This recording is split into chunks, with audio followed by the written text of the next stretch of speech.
Edsautoreviews proudly presents Automotive Advent, a Christmas car roll. Welcome everyone to a series of 12 Did You Know short story videos as a gift from me to you for the holidays. Merry Christmas everyone, and enjoy.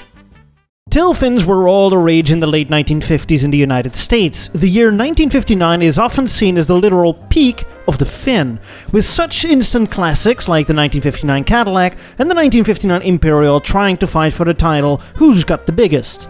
But besides these cars, practically every American car in these years had fins, whether big or small. This even had influence on the European and Japanese cars, although they were always more modest and not so dramatic as their American cousins. But this begs the question, if almost all regular passenger cars came with fins, did fins also appear on less usual body styles, like pickup trucks? And the answer is, yes they did, and I have two examples. The first one is a bit of cheating, I must admit. See, countries like South Africa and Australia were in love with the so-called coupe utility, a car-based pickup truck. Essentially the perfect combination of a car-like ride, handling luxuries, combined with the practicality of a pickup truck. For a while, these cars, or trucks, were also sold in the USA. These trucks were derived from the standard passenger car body style, and so naturally, they also carried over their design. So if you see these cars as actual trucks, then yes, they came with fins, but only because the car they were based on also had fins. Some examples are the 1959 Chevrolet El Camino in the United States and the Australian 1960 Chrysler Wayfarer, a pickup version of the regular Chrysler Royal. So now that we have that settled, the second example is a lot closer to what I originally asked. Of all the pickups out there is only one pickup that actually came with tail fins, and that's the 1957 Dodge Sweptside.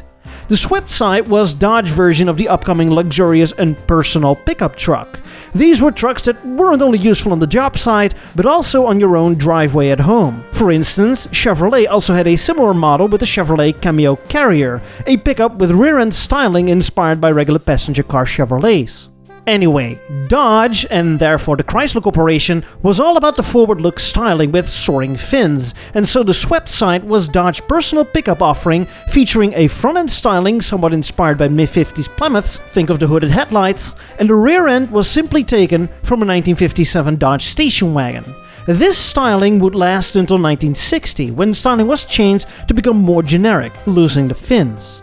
Interesting to note that in the overseas export markets, Chrysler pulled the same trick, but this time with DeSoto. Yes, in export markets, the Dodge Sweptside was rebadged as a DeSoto Sweptside and featured a Plymouth-like rear-end styling.